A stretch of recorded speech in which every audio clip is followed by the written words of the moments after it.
Хувьцаа авч эхлэж байгаа хүмүүс тохиолддог хамгийн том бэрхшээлүүдийн нэг нь бол яах аргагүй ямар хувьцаа сонгож авах вэ гэдэгт байдаг лээ. Энэхүү том зах зээл дээрх хэдэн мянган хувьцаа дундаас аль сайныг нь хэрхэн сонгож авах вэ гэдгийг би энэ бичлэгээрээ зааж өгөх болно. Гадаад хувьцаануудыг шинжилж авахд хамгийн хэрэгтэй вебсайтуудын нэг бол Stock Analysis гэдэг. За тэрийг одоо хэдүүлээ Google дээр хайгаад үзье л дээ. Энэ ингээ гараад ирж байна. Хамгийн түрүүнд бол энэ Stocks гэдгийг нь бол ингээд доош нь явуулах юм бол Screener гэж байна, Exchanges гэж байна, Comparison Tools гэж байгаа.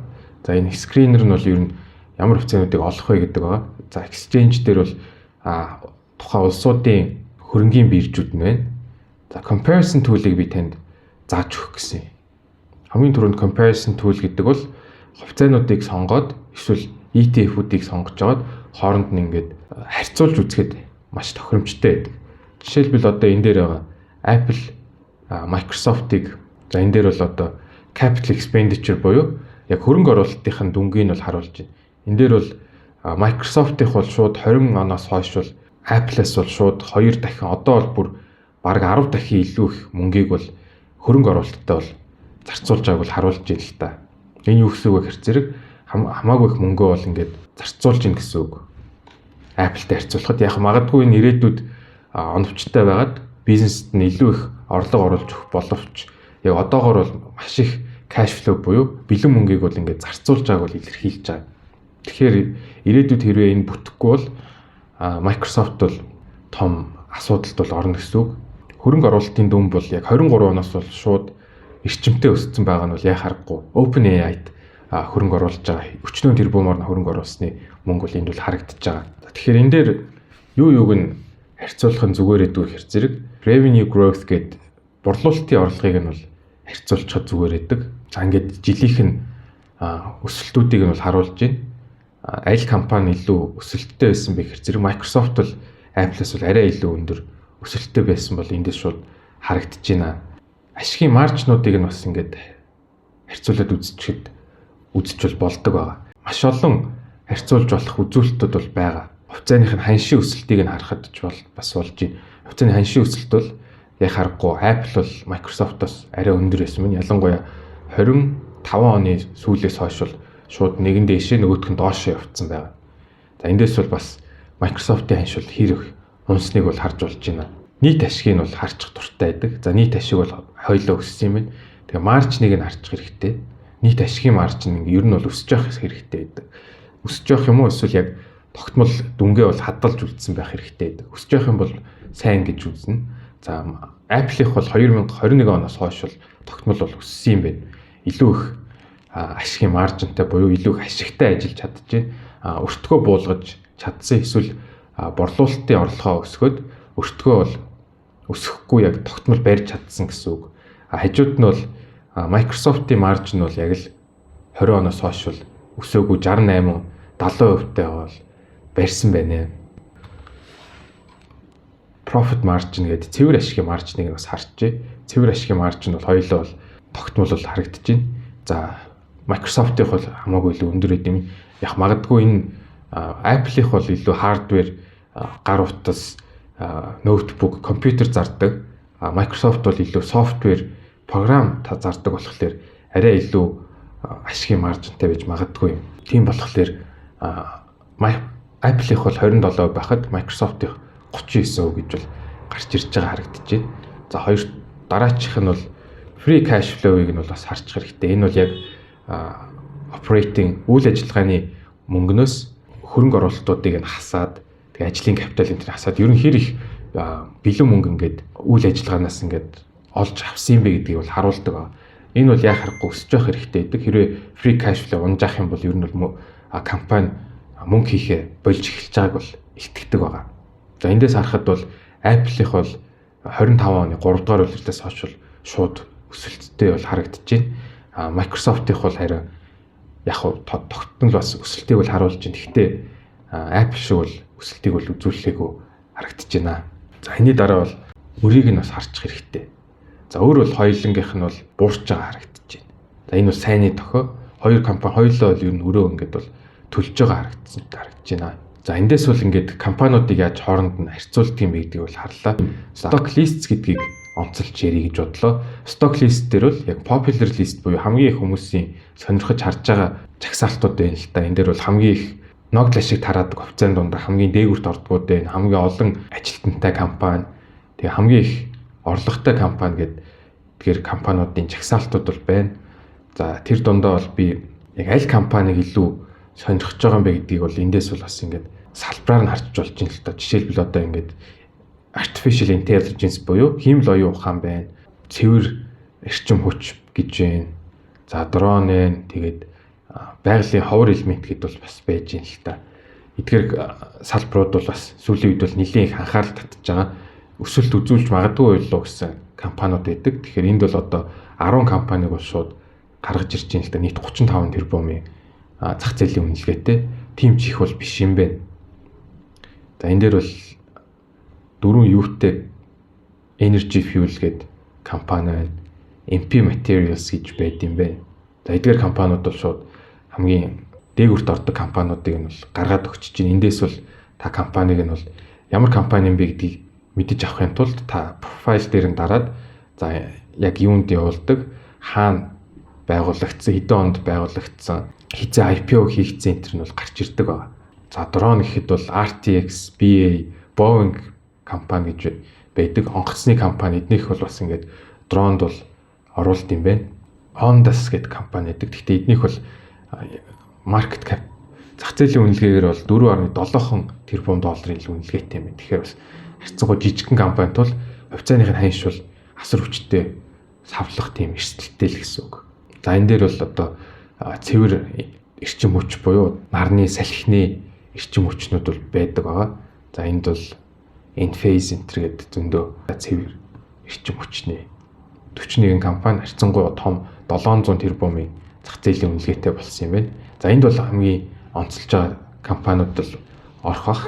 Энд бол одоо хиймэл оюун ухааны хувьцаанууд байна л та. Хиймэл оюун ухаан бол мэдээж зах зээлийн үнэлгээгээр бол Nvidia номер 1. Nvidia бүр 5.80 доллар бол гарцсан үнэлгээтэй болцсон байна. За Google 4.5, Microsoft 2.8, Amazon хүртэл байна. TSM гэдэг хагас дамжуулагчид бол энд бол бас орж ийн. Meta хүртэл орсон байгаа. 1.5 тэрбум их 80 долларын үнэлгээтэй гэдэг. За эднээс ер нь яаж судлах юм бэ гэх юм бол саяных шиг ингэж ороод history гэдгийг дарчих хэрэгтэй. За history гэх юм бол анх IPO хийгдэж нээлттэй компани болсноос хойш хувьцааны бол ханш бол байгаа. За энд бол ингээ 10 жилээр нь харчиж болж байна. Сүүлийн 5 жил болго харчих бол илүү харагддаг байгаа. За энэ дээр харахад бол ASML гэдэг хагас дамжуулагчийн бол зүгээр хэр их өсснийг бол шууд харж ин шүү дээ. Хон 6хан жилийн өмнө $270 байсан хувьцаа бол одоо бараг $2000 болцсон байгаа юм байна. 6 дахин бол өссөн юм байна. Эндээс харахад л хагас дамжуулагч AI хувьцаанууд бол хэр их өсснийг бол харуулж ин шүү дээ. За бас чиж хувьцаандаа бол ногдол ашиг бол тараадаг компани юм байна. $7.5 бол тараадаг. Гэхдээ яг хувьцааны ханштай харьцуулахад бол мэдээж хамаагүй бага өгөөчтэй гэж бол харуулж байна.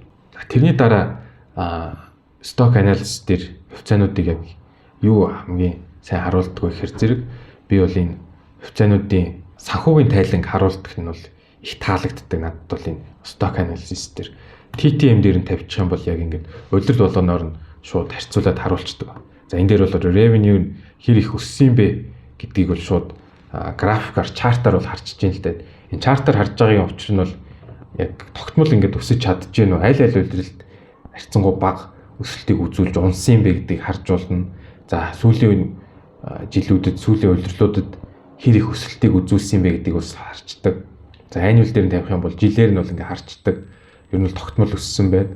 TTM гэх юм бол яг ингээд улирлаар нь ингээд харуулцдаг. Илүү их мэдээллийг бол харуулдаг л гэсэн. За өсөлтийн хувийг нь харчих хэрэгтэй. Улирал болгоо ер нь хэр их өсөлтийн хувьтай байсан юм бэ? ASML их бол 24 оноос хойш бол ер нь бол өсөлт нь бол харьцангуй ханаад эхэлснийг бол энд бол харж байна. За gross profit нийт ашигыг бол юун туруунд бол харах хэрэгтэй. Нийт ашиг бол өссөөр байгаа юм байна. Үйл ажиллагааны ашиг бол бас өссөн. 25 оны жилийн эцэст бол хоригдол зэгтээ өрчөөд тэрний дараачийн улиралд бол баг зэрэг бол унсан харагдаж байна. За яг цэвэр ашиг ч гэсэн эндээс харахад бол баг зэрэг унсан харагдаж байна. За free cash flow-ыг онцолж үзэх хэрэгтэй гэсэн. Free cash flow бол яг хэдэн доллар мөнгөөрөө ингэж энэ компаниас бол үлдсэн бэ? Үйл ажиллагаа явуулсны араас хийж чадсан гэдэг бол харуулдаг. За ASML их бол харьцангуй тийм их тогтмол өсөлтийг бол үзүүлж чадаагүй харагдаж байна. За үүнийг бол Apple-тай илүү харьцуулъя л та. Яг хоёулаа бол өөр салбарт үйл ажиллагаа явуулдаг компаниуд. Гэхдээ Apple-ийнх хэр ингэж тогтмол өсөлттэй байдгийг бол энд одоо харцгаая. 25 оны сүүлээс хойш бас хөөрхөн өсөлтийг бол үзүүлсэн харагдаж байна Apple-ийн хувьд. За тэгээ маржнуудыг нь бол харж хэрэгтэй. Яг цэвэр ашигын маржин өсөж гин үү эсвэл буурч гин үү? Apple-ийн хувьд бол тогтмол өссөн харагдаж байна. Ашигын маржин бас өссөн. Цэвэр ашигын маржин бол ер нь бол тогтмол байгаа юм байна. Унчаагүй. Balance sheet-ийг нь бол харж чадвал болно. Balance sheet-ээс ер нь бол нийт хөрөнгө хэр урт хугацааны өрн хэр өсөж эсвэл буурч байгаа юм бэ гэдгийг бол харж хэрэгтэй. Apple-ийн хувьд бол урт хугацааны өөр бол тогтмол буурсан харагдаж байна. Ялангуяа сүүлийн 5 жил их нь бол энэ бол сайн мэдээ гэсэн. Өөр аль болох буурчлах юм бол ер нь бол компанид бол санхүүгийн дарамт бол тэр тусмаа бага учирнаа л гэсэн үг яг. Урт хугацааных нь буурч исэн. За нийт өөрчлөгсөндөө буурч байгаа юм байна. За үүнийг бол өөр тавьсан Google-тэй харьцуулаад үзье л та. Google их өссөн болов гэж бол бодож байна. Тийм. 25 оны хагас жилээс хойш тогтмол өссөн бол энэ дээр харагдаж байна шууд. Нийт өрийг нь харъя. Яг адилхан. Энэ бол шууд AI хөрөнгө оруулалттай бол холбоотой. За өөр AI хөрөнгө оруулсан компани гэх юм бол Meta. Meta-гийнхыг бас өрийг нь харах юм бол бас өссөн харагдаж байна. Total debt гэдгийг харъя. Тийм ялангуяа сүүлийн 2 улиралт бол ер нь бол Meta-гийнх бол харьцангуй өнгөрсөн 4 жил бол өссөн юм байна. Гэхдээ сүүлийн 2 улиралт бол бүр хүчтэй өссөн харагдаж байна. За ratio-г илүү харчих нь бол оновчтой байдаг. Ratio дээр зах зээлийн үнэлгээг бол мэдээж ингээд харчиж болно. Хэр өссөн буурсныг. За тэр дундаа P ratio-г харчвал зүгээр байдаг. P ratio яагаад чухал байдаг вэ гэхээр зэрэг P ratio бол яг компани цэвэр ашгийг нь зах зээлийн үнэлгээтэй харьцуулцдаг. За P ratio бол үнэлгээг харуулдаг гэсэн үг. Хэр үнэтэй эсвэл хямд байгаа. Үнэтэй байх тусмаа P ratio өндөр байдаг. Meta-гийн хувьд бол 30 гаруй бол байсан юм байна. Эндээс харахад бол P ratio 25 оны 9 сард 3 дугаар улиралд бол хамгийн өндөр 32 хүрч исэн. Тэрнээс хойш бол одоо 21 хүртэл буурсан юм байна. Бас ч гэж дайггүй буурсан. За forward P ratio бол яг ирээдүйд олох ашигтай нь бол харьцуулсан арай илүү урагшаага харсан гэж бол үздэг байгаа. За энэ харьцаа үзүүлэлтүүд бол ер нь бол өнгөрсөн дээр тулгуурлаж бол хардаг байгаа. Ирээдүйн орлого, ирээдүйн ашигыг нь бол ерөөсөө авч үздэггүй. Яг өнгөрсөн ашигыг одоогийнхоо зах зээлийн үнэлгээтэй нь бол харьцуулдаг. Харин 4P ratio бол арай илүү ирээдүйг нь бол авч үздэг. За Meta-гийнх бол бүр бага юм байна. 21 байсан бол 4P ratio бол бүр 17 болж бол буурсан харагдаж байна. За PEG ratio гэдэг бол бүр чухал байдаг. Ялангуяа технологийн компаниуд дээр бол P ratio, PB ratio-нуудын илүү PEG ratio гэдэг PEG ratio-г нь бол харж хэрэгтэй. PEG ratio нь бол яг өсөлтийн хувийг нь бол ирээдүйн өсөлтийг нь бас тусгаж авч үзсэн байдаг тул илүү зөв харьцаа үзүүлэлт гэж бол үздэг байна. За Meta-гийн хувьд бол 23 онд бол бүр асар өсөлттэй өндөр үнэлгээтэй үнэтэй гэсэн байна. Одоо бол харьцангуй ингээ буурсан харагдаж байна. 1.7-оос бүр 2 дахин буураад 0.8 болж буурсан гэдэг бол одоо официаг бол тэр тусмаа хямд болсныг бол харуулж байна. Apple-ийн PEG ratio бол бас жиж өсөж байгаа харагдаж байна. За P ratio нь бол яг орлогын зах зээлийн үнэлгээтэй харьцуулсан нэг тийм буурч байгаа бол харагдахгүй байна. PB ratio бол дансны үнэтэй эзэдийн өмчтэй харьцуулсан байгаа 41 гэдэг бол одоо нэлээд өндөр л харагдаж байна да. За ROIC-г нь бас харьцуулаад үзчих бол маш чухал гэдэг. ROIC бол яг хөрөнгө оруулж байгаа капиталынх нь өгөөжийг харуулдаг. Ер нь хэр их өгөөжтэй компани юм бэ гэдгийг бол харуулж байгаа. Хөрөнгө оруулагч нарт бол нэлээд чухал үзүүлэлт байдаг. Энэ бол өсөж явах ёстой. Энэ буурч явах юм бол ер нь бол компани өгөөжтэй биш болоод эхэлж байгаа л гэсэн үг. Өрсөлдөөнд ялагдчихж байгаа борлуулалт нь тэр тусмаа ашиг нь буурч иж магадгүй. Apple-ийн хувьд бол 39.6%-тай бол өсөлтийг бол үзүүлсээр байгаа юм. Тэгэхээр бол бас дайггүй харагдаж байна. За payout ratio бол яг хэдэн хувийг нь цэвэр ашигын хэдийн хувийг ногдол ашигаар олгож байгааг бол харуулдаг. Тэгэхээр Apple-ийн хувьд бол 12.7 болж буурсан юм байна. Илүү бага цэвэр ашиг өгдөг болсон. Эсвэл цэвэр ашигаа бол өсгөөгүй бууруулсан харагдаж байна л да. Эндээс харахад бол ногдол ашигынхаа өгч байгаа хувь нь бол буурсан харагдаж байна. Тэгэхээр цэвэр ашигаас бол харьцангуй багыг бол төлж байгаа бол эндээс харагдаж байна. Та IPO-уудыг бол ингээ харчиж болж байна. Ямар IPO-уд сүүлийн үед гарах юм бэ гэдэг бол. Гэхдээ IPO-уд бол би бол оролцохыг бол нэг зөвлөхгүй. IPO бол ялангуяа гарцсны дараа харж агаад нэлээд судалж агаад боломжтой бол орох үгүйгээ шийдсэн зүгээр байдаг. За трендинг гэдэг бол харчих юм бол яг хөрөнгөний зах дээр аль хувьцаанууд хамгийн их трендлж байгаа юм бэ? Хамгийн их арилжаатай байгаа юм бэ гэдгийг бол харуулж байгаа. За мэдээж SpaceX сая IPO хийсэн болохоор номер 1 байгаа юм байна. Тэрний дараа бол Micron бол бас номер 2. Хамгийн өсөлттэй байгаа хувьцаанд нэг бол Micron болсон байгаа. Ялангуяа сүүлийн 1 жилийг харахад бол баг хэдэн X өсөлтийг бол үзүүлсэн компаниудын бол нэг байгаа. За хагас дамжуулагч технологийн компаниуд бол яа харахгүй дээгүрт ордог байгаа. Тэгэхээр энэ бүгдээс бол ер нь аль компаниуд хамгийн их хот байгаа юм бэ гэдгийг бол харж болно. Гэхдээ зүгээр санаа авахаар л харахаас биш. Ялангуяа ийм хамгийн их трендлж байгаа компаниуд дээр бол арилжаал хийнэ үхээс биш. Яг үнэлгээ нь бол нэлээд тулцсан байдаг болохоор урт хугацаанд авахд бол бас тиймч оновчтой бол биш байдаг байгаа.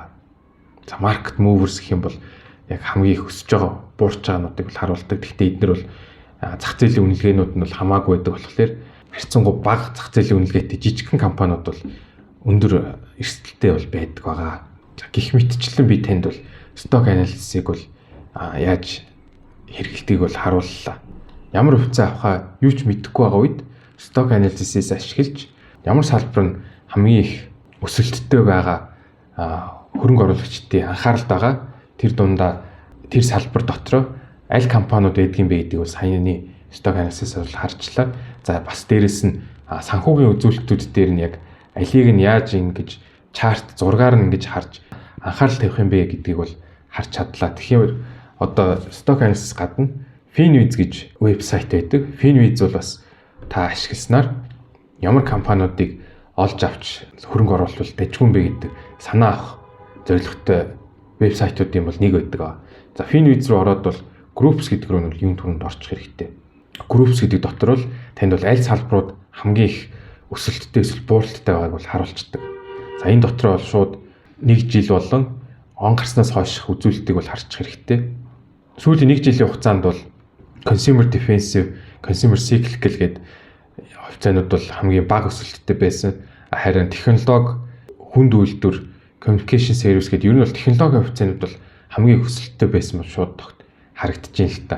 Он гарснаас хойш ч гэсэндээ технологиг бол хамгийн өсөлттэй байсан. Харин cyclical хувьцаанууд бол хамгийн уналттай байсан байна. За сүүлийн 3 сард бол эрчим хүчний хувьцаанд бол уналттай байсан. Технологиуд бол өссөн. За энд бол технологи бол яхаар бүгд өсөлттэй байсан нэг бол харж болж байна. За тэр дундаа бол хагас дамжуулагч хувьцаанууд бол өссөн байгаа. AI-тай холбоотой хагас дамжуулагчуд бол сүүлийн 6 сар бол баг тогтмол өссөн бол. За би бол энэ дундаас бол хамгийн их өсснөөс илүүтэй хамгийн унтсан байгаа салбарууд тэр дотор ер нь ямар боломжууд байна гэдгийг бол харах дуртай байдаг. За тэгэхээр ер нь бол consumer cyclical бол нэлээд уналттай байгаа юм. Тэгэхээр би бол одоо consumer cyclical салбар дотроос нь бол хувьцаа харъя гэж бол бодож байна. За тэгэхээр тэр дотор бол одоо шууд ингээд screener руу орчдөг. Screener гэдэг бол одоо шүүгч гэсэн үг. Шүүгээд та маш сар олон хувьцаа дундаас яг өөрийнхөө сонирхсан хувьцааг бол шүүж авдаг. За миний хувьд бол би бол том компаниудыг бол илүү сонирхдаг. Том компаниуд нь бол хамаагүй илүү тогтмол өсөлтийг бол үзүүлэх боломжтой байдаг. Өндөр ингээд дээшээ доошоо савлгаа үзүүл өсөлтийг бол үзүүлж чаддаг байгаа. Хамгийн том 10 тэрбумс дээш зах зээлийн үнэлгээтэй компани гэдгийг сонгоод за тэр дотор бол би бол Америкийг бол илүү сонирхож бол судалдаг байгаа. За тэгээд арилжаа нь бол 1 саяас дээш гэдгийг нь бол ингээд сонгочтой. За тэгэнгүүт хэдүүлэн нь бол шууд 61 компани бол гараад ирчихэж байна. За тэгээд би дахиад фундаментал дотор нь санхүүл гэсэн үг л дээ. Санхүүгийн үзүүлэлт дээр нь бол яг энэ нийт ашигын маржин нь бол 40%-аас дээш гэдгийг нь бол сонгоод үзчихдэг. За тэгэхэд бол шууд нийт ашиг нь 40%-аас дээш нэлээд ашигтай ажилладаг компаниудыг нь бол ингээд 22-ыг нь бол надад гаргаад өгчөж байна. За Airbnb гэдэг компани байдаг. Хүмүүс буудалж түрээслэх тийм компани хувьцаа бол байж байна. За Airbnb бол ер нь бол ингээд дээшээ доошоо яг ингээд улирлын шинжтэй байж магадгүй харагдчих. Хавар нь ингээд унчаад 100 тишийг бол өсдөг. За эдгээр дотроос бол би бол яг чартыг нь дарж байгаад бол харцдаг. За чартыг бол илүү техник шинжилгээ, харин санхүү үзүүлэлтийг нь бол шуудалтгийг бол фундаментал суур шинжилгээ гэж бол үздэг. Гэхдээ би бол энэ хоёрыг бол хорцлуулж үзэх бол дуртай байдаг.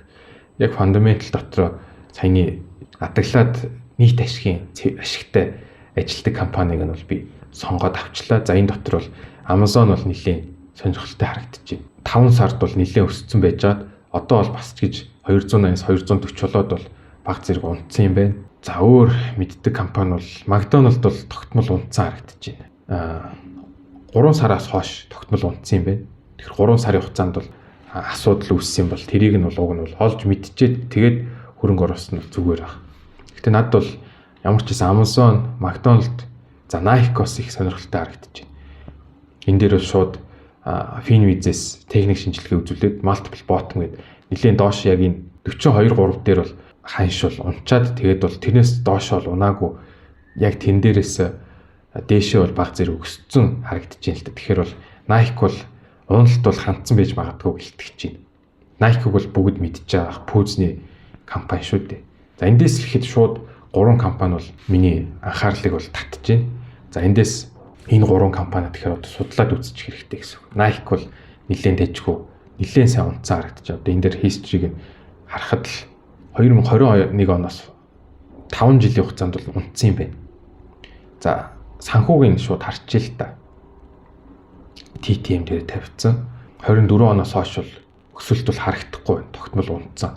За өсөлтийн тренд бол харвас энд бол хасах харагдчихэв. Тэгэхээр орлого нь бол тогтмол унсан нь бол эндээс шууд харагдаж байна. За gross profit нийт ашиг хүртэл буурсан юм байна.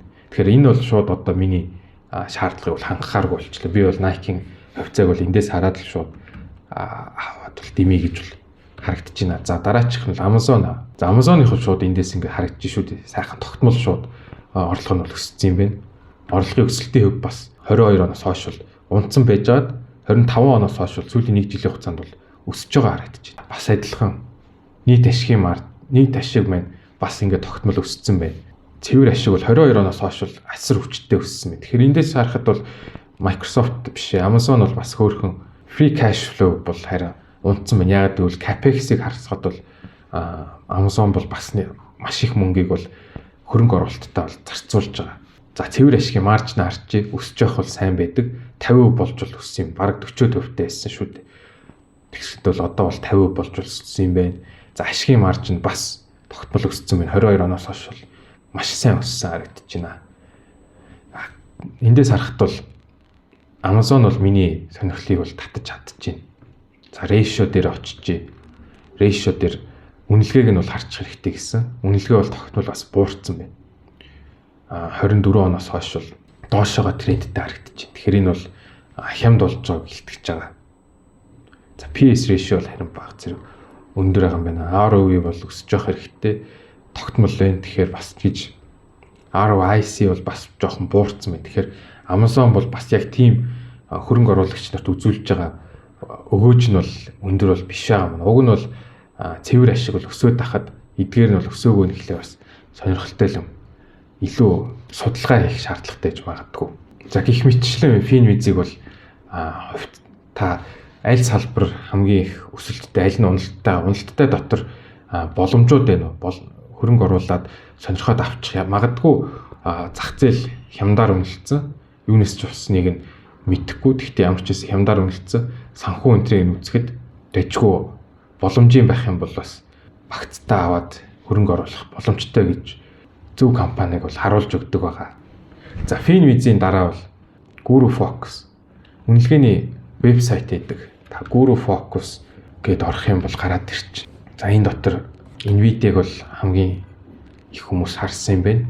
Тэгвэл Apple-ыг харчих л та. Түрүүн Apple-ыг жишээгээр болгоод аваад үзсэн болохоор за Apple бол яг энэ дээр бодит үнэлгээтэйг бол ойролцоо ам ямар ч хямдхан ч биш, бүр тийм ч үнэтэй биш. Бага зэргийн үнэтэй ээж магадгүй гэдэг бол харуулсан байна. Бусад үнэлгээний аргуудыг бол танд харуулж байна шүү дээ. DCF-үүдийг харж хэрэгтэй. DCF нь бол аль аль нь $165 тахад одоо хувьцааны ханшил 300 гэхлээр зэрэг яа харахгүй үнэтэй байгааг бол харуулж байна. За тэр дундаа бол одоо яг энэ санхүүгийн үзүүлэлтүүдийг нь бол энэ дээр бас харж хэрэгтэй байдаг. Revenue TTM дээр болгочих. Тэгэх юм бол яг ингээд улирлаас нь улирлыг харуулдаг байгаа. За ингээ харахад бол орлого бол түрүүний харуулсанчлан ер нь өссөн байна. Ер нь бол бэлэн мөнгө нь өртөөгөө Apple-тай харахад бол ойролцоо нэхэр зэрэг компаниуд шууд бэлэн мөнгөөрөө бүх өөрөө дарчгүйц мөнгөтэйг л илэрхийлж байгаа. Санхүүгийн хувьд бол нэлээд сайн бат байр суурьтай гэдгийг бол илэрхийлж байгаамаа. За энэ дээр бол ингээд дарчих юм бол эднэрийг нь бол ингээд харуулахгүй болгочдөг. Яг үйл ажиллагааны мөнгө уурсгал тэгээд free cash flow цэвэр мөнгө уурсгалыг бол бас харуулцдаг. Эднэр бол аль болох өсөж байгаа тогтмол трендтэй байх тусмаа сайн байдаг. За ROIC бол ингээд ногооноор нь бол ROIC, улаанаар нь бол WACC-ийг харуулж байна. Хар зурнаас зураас нь бол энэ хоёрын зөрийг харуулж байгаа. За тэгэхээр ногоон нь бол аль болох компани бол ингээд танд хөрөнгө оруулагч нарт хэр их өгөөжийг үзүүлж байгаа юм бэ? Хэр өгөөжтэйг нь бол харуулдаг. За WACC нь бол хэр их шаарддаг өгөөжийг бол минимум өгөөж гэдээ бол ойлгочих болно. Улаанаас өндөр ногоонтой өгөөжтэй байх тусмаа танд илүү их өгөөжийг авчирна л гэсэн үг. За Apple их бол WACC нь 9 байхад ROIC-ийн 40-тэй нэхэр зэрэг 4 дахин илүү өгөөжтэй байгааг харуулж байна.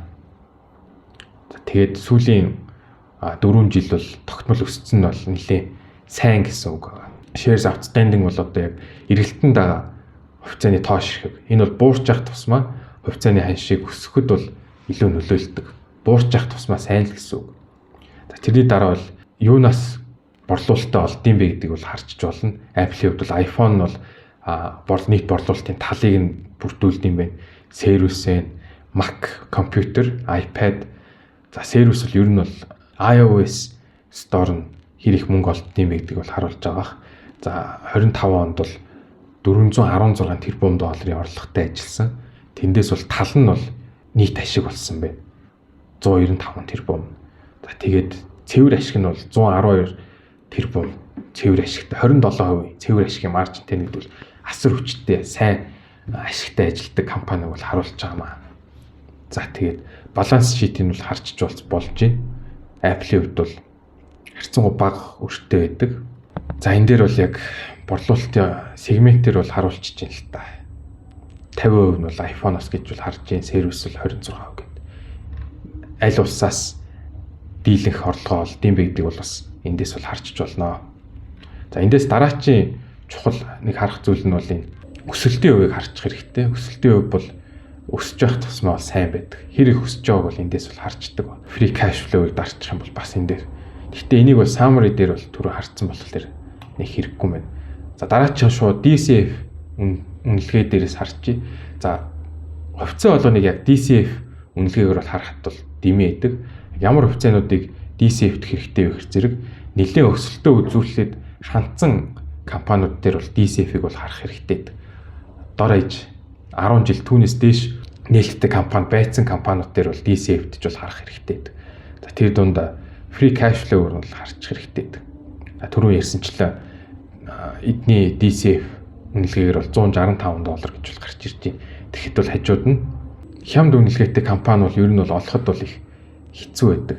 За энэ дээр бол харагдчихээн шүү дээ. 1% Airbnb-ийн үнэлгээ ер нь хэрэгтэй. За Airbnb их бол яг 9%, бодит үнэлгээ нь бол $156 хахад хувьцааны ханшил 142-тэй хэрцнийг 9% маржин бол margin of safety гэдэг зөрүүтэй. Тэгэхээр бол бодит үнэлгээнээс бол 9%-аар бол хямд гэж бол харуулж байна.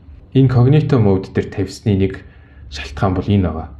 Олон хувьцааг харах тусмаа ийм төгжээд өгчдөг байгаа. Тийм болохоор та нэг сонгоод дахиад Incognito mode дээр хувьцаагаа харчвал гараад ирчдэг байгаа. Үнэгүй ашиглаж байна л гэсэн үг л дээ.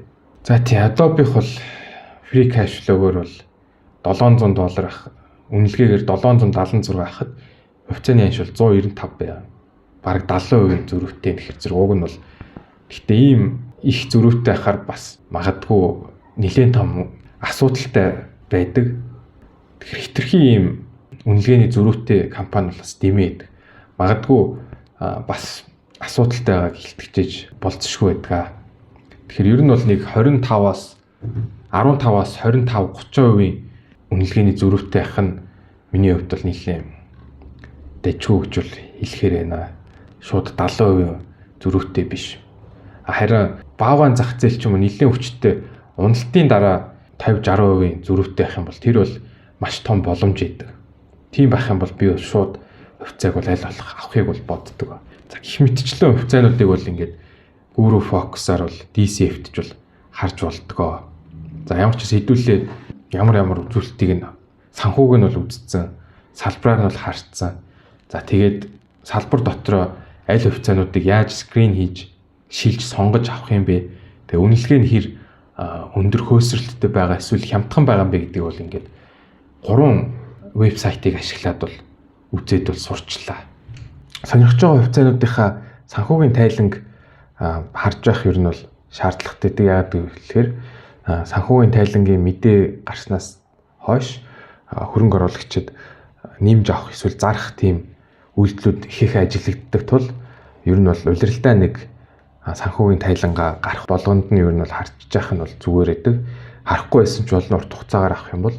Гэхдээ хэрвээ харах хэрэгтэй болох юм бол investing.com гэдэг энэ сайтыг ашиглах юм бол их дэжгүй санагддаг. За investing.com руу ороод tools гэж ороод economic calendar нь бас дэжгүй байдаг. Next week гэдгээ дараад фильтр дээр нь importance-ыг нь high болгоод тэгээ ингээ харах юм бол Америкийн нэлээд нөлөө бүхий мэдээнүүд бол ингээ гараад ирчдэг байгаа. Earnings гэдгийг дарчих юм бол бас томоохон компаниудын бол тайлан хизээ гарах юм бэ гэдэг бол энд ингээд харуулчихж байгаа маа. Яг гарцсан компаниудынхыг бол ингэж харуулж байна. Accenture энтрих бол одоо цэвэр ашиг нэгж хувьцаанд ногдох ашиг. Баруун талынх нь бол forecast буюу шинжээчдийн таамаг байгаа. Зүүн талынх нь бол яг бодит мэдээ байгаа. Тэгэхээр энэ дээр бол одоо 372 гэсэн байхад 380 шинжээчдийн таамагыг бол давуулж биелүүлсэн ашигтай байсан байна. Харин борлуулалтын орлого нь бол шинжээчдийн таамагт бол хүрээгүй харагдаж байна энэ компанийн хувьд. Before market open гэдэг бол яг зах нээгдэхийн өмнө тайлангаа танилцуулах юм байна гэсэн үг. Тэгэхээр зах нээгдэхэд шууд энэ тайлангийнх нь ханшийн хөдөлгөөн бол тэр өдрөө бол нэлээд хүчтэй яг зах нээгдэхэд бол орж ирнэ гэсэн үг. Харин зах хаагдсан дараах нь болохоор зэрэг сарны тэмдэгттэй болчдөг. Тэргээр бол яг тухайн өдрөө та зах зээл нээлттэй үед бол арилжаалах боломжгүй. Дараачийн маргааш нь л арилжаалах боломжтой гэсэн үг. За энд бол ингээд ханшийг нь бол харуулчихж байна. За дараачих нь болохоор зэрэг trading economics гэдэг бас нэг энэ дээрээс бол бас адилхан саяны мэдээнүүдийг бол харж болно. За news гэдэг дээр нь тавьчих юм бол олон улсын мэдээнүүдийг л ингээд харж болдог. За яг энэ баруун талд байгаа энэ дээр more гэдгийг дарах юм бол ийшээ орчдөг байгаа. За ийшээ ороод индекс гэх юм бол яг олон улсын хөрөнгийн зах зээлүүд биржүүд байгаа. Тэгэхээр одоо Америкийн S&P 500-гийн индексийн хөдөлгөөн бол энд бол ингээд гараад ирчихэж байна. Энэ бол одоо дөрөвдгийн ханшийн хөдөлгөөн байна. 1% бол нэмэх 1% хаагдсан.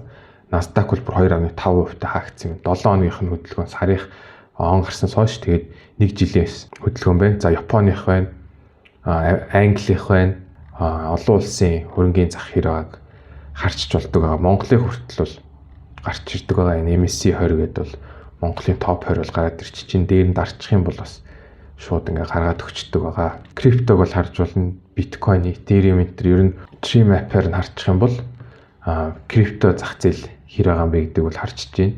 За индекс дээр нь дарчаад бас tree map дээр нь дарчих юм бол олон улсын хөрөнгийн захууд хэр хөдөлгөөнтэй байгааг бол харж болж байна. Америк бол яа харахгүй өсөлттэй харж байна. Map дээр нь дарчих юм бол ингээд газрын зургаар нь бол харчиж болж байна. Энэ дээр нь бол daily гэдэг яг тухайн өдрийнх нь хөдөлгөөн бол байгаа. За дараачих нь болохоор зэрэг Webull гэдэг вебсайт байдаг. За Webull-ыг яагаад онцолж байгаа юм бэ гэхээр зэрэг Webull дээр watch list-тэй үүсгэж юм бол их дэжгүй харуулдаг байгаа. За энэ бол ингээд яг Gmail хаягаараа орчих юм бол за энэ дээр бол ингээд харж энэ дээр нь add watch list гээд edit watch list гээд тэгээд add watch list гэх юм бол энэ дээр нь ингээд тест гэд үзье л та. Хажууд нь ингээд дахиад нэмэгдчихдэг. Над дээр бол одоо бөөн табууд байгаа. Таб болгон дээр бол яг би тодорхой хувьцаануудыг бол оруулж өгдөг байгаа. За энэ дээр одоо indices гэх юм бол бүх саяны тэр индексүүд байгаа олон улсынх болон Америкийн яг салбаруудын ханшуудыг харуулдаг ETF-үүд байгаа. XLK бол технологи, XLC бол communication, IWM бол яг жижиг бага зах зээлийн үнэлгээтэй 2000 компанийн байгаа. Энэ бүгдийг ингээ харах юм бол би яг бүтэн зах зээлийн хөдөлгөөнийг бол харж бол чаддаг аа. Илүү том зургаар бүгдийг нэг үрчлэн ингэж харчдаг аа. Тэгэхгүй нэг үрчлэн харах юм бол хэцүү. Яг 9-9-өөр нь ингээд олноор нь харчих юм бол бас хамаагүй цаг бол хэмж өгдөг байгаа. Бас дээрэс нь надад л трендүүдийг олж харахад бол салбарууд хооронд болоо олон улсуудын индексүүдийн хооронд хөдөлгөөнүүдийг нь харьцуулж харахад бол илүү амар болж өгдөг байна. За технологи дотор бол би ингээд бүгдийг нь харуулж байна. Microsoft, Apple, Google гэд бүгдээрээ ер нь ингээд өсөлттэй байхад аль нь ингээд унтсан байна вэ гэдгийг бол би шууд харцдаг. За энэ дээр харахад бол одоо хүүдих бол сүүлийн 2 сар бол нэлээд өсөлтийг бол үзүүлээд эхэлсэн байна. Amazon-их бол нэлээд унтсан байжгаад одоо бол 240 дээр бол нэлээд тогтцсон байгаа мэн энэ гэдгийг бол би шууд ингээд нэг бүрчлэн биш бөөнөр ингээд 9-өр хувьцааг нэг дор ингээд харчих юм бол илүү амар байдаг байгаа.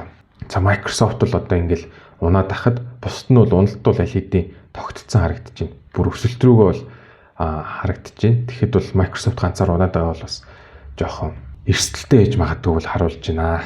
За чип гэдэг бол бас байж байна.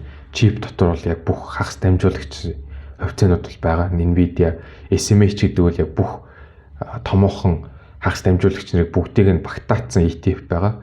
Тэгэхээр бүх салбарыг нь бол ингээд нийлүүлээд бол харуулцдаг байгаа. Хэдүүлээ сая бол яг ямар гадаад хувьцаануудыг хэрхэн олох юм бэ гэдэг бол харсан. Тэгвэл одоо ChatGPT дээр ер нь бол харж ил та.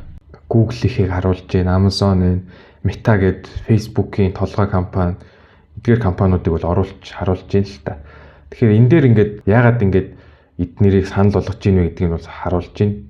За тэрийг бол одоо нөгөө stock analysis дээр оруулж өгөөд яг үнэхээр үний юм бэ нү гэдгийг нь бол харж болно. За Meta-гийнхыг харж ил та. Энэ дээр юу гэж ийсэн? AI-ыг ашиглаж зар сурталчилгааны орлогоо өсгөж байгаа гэж юм тийм үү.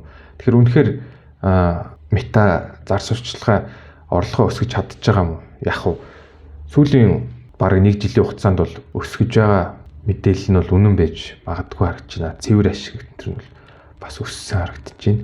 Free cash flow маш өндөр гэж. Free cash flow бол баг зэрэг бол буурсан харагдаж байгаа. За энэ яагаад буурсан бэ гэхээр зэрэг нөгөө capex нь өссөн байгаа байх. Capex өссөнийг бол cash flow дотроос бол харж байна. Investing cash flow доошоо хасах 115 тэрбум болцсон байгаа нь бол асар их мөнгө бол ингээд хөрөнгө оруулалтаар бол гарсныг бол илэрхийлж байна. Тийм болохоор free cash flow бол баг зэрэг бол буурсан. Гэхдээ харьцангуй хасах руугаа бол ороогүй байна. Яг энэ 2022 онд бол Metaverse гэдэг зүйлд бол бас хэдэн 10 тэрбумаар нь бол зарлагдчихсэн болохоор яг энэ free cash flow бол маш унжижсэн. Тэр үед бол хувьцааны ханш бол бас унжижсэн. Тэрнтэй харьцуулахад бол free cash flow бол бас тэрч их унчаагүй харагдаж байна. Ирэх 5 жилийн дараа гэхэд бол бас том ялагч хിവэрэ байна гэж бол үзсэн байна. PayPal-ыг санал болгоод байна. PayPal бол надад бол жоохон эрсдэлтэй харагддаг л та. History гэдгийг харж. Эндээс харлахад 21 онд 300 байсан одоо 40 болчихжин гэхээр зэрэг нэлээд том асуудалд орцсон байгаа нь бол илт харагдаж байна гэж бол би бол хэлэхээр байна. TTM дээр нь тавих юм бол за орлого бол ямар ч гэсэн нэг тэгж их бол буурсан харагдаагүй. Гэхдээ орлогын өсөлт бол эндээс харахад бол буурсан байна. Дан ганц орлогын ингээд мөнгөнд өнгөр харахаас гадна өсөлт үнэхээр буурч ийн гэдгийг бол бас харчих хэрэгтэй. Маржин, ашигын маржин бол аль хэдийн буурсан юм байна. Цэвэр ашигын маржин бол яг барьж байгаа. Нийт ашигын маржин бол буурсан байна. За free cash flow бол бас гарцсангуу гайгүй барьж байгаа юм байна. Олон жил унсан учраас үнэлгээ хямд гэдээ бол шууд тайлбарлагдсан байна. Энийг бол би бол бас буруу гэж үзнэ.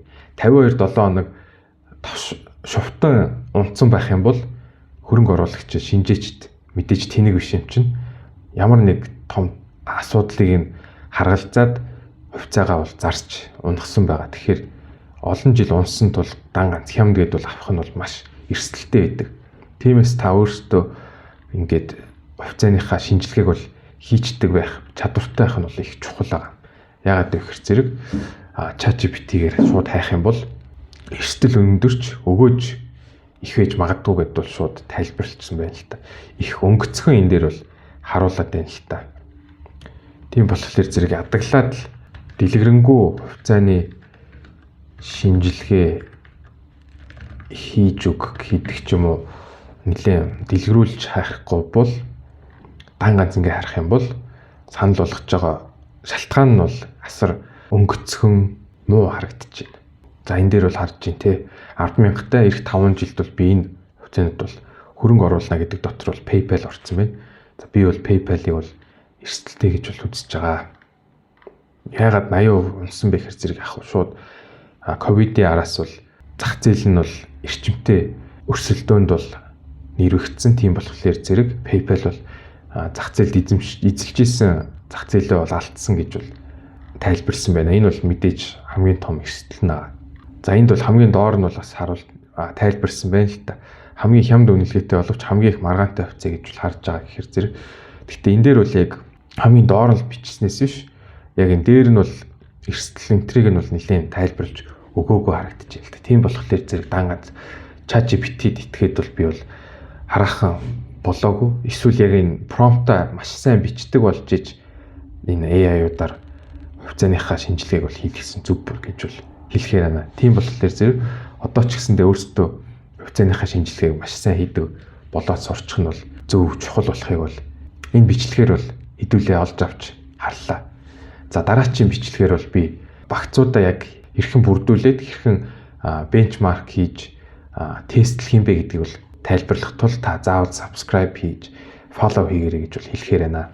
Ямар ч гэсэн одоо бол та олон хувьцааны дундаас бол алийг нь сонгож авбал зүгээр юм бэ? Тэр хувьцаагаа хэрхэн шинжилж судлах юм бэ гэдгийг бол олоод мэдсэн. Одоо та ямар ч гэсэн өөрийнхөө энэ watch list гэж буюу жагсаалтуудаа бол үүсгэсэн. Хэрхэн зөв багцаа бүрдүүлэх юм бэ гэдэгт дээр бол анхаарах хэрэгтэй. Тэгэхгүй ганц салбар руу бүх хувьцаагаа хийчих юм бол тэр салбар руу унчих юм бол таны багц бол төсвөртэй биш. Нэг салбараас хамааралтай эмзэг багц болж байгааг бол тайлбарладаг. Тиймээс та багцаа бол бас нэлээд бодууштай бүрдүүлэх хэрэгтэй. Ялангуяа урт хугацаанд барих бол та нэлээд тэр урт хугацаанд тааруулсан төсвөртэй багцыг бол бүрдүүлэх хэрэгтэй байдаг. За тэгээд мэдээж асар олон салбар байгаа. Аль салбаруудад яаж хөрөнгө оруулаад хамгийн өөртөө ашигтай эрсдэл багттай багц бүрдүүлэх юм гэдэг бол дараачийн бичлэгээр үздэцгэнэ. За тэр болтол түр баяртай.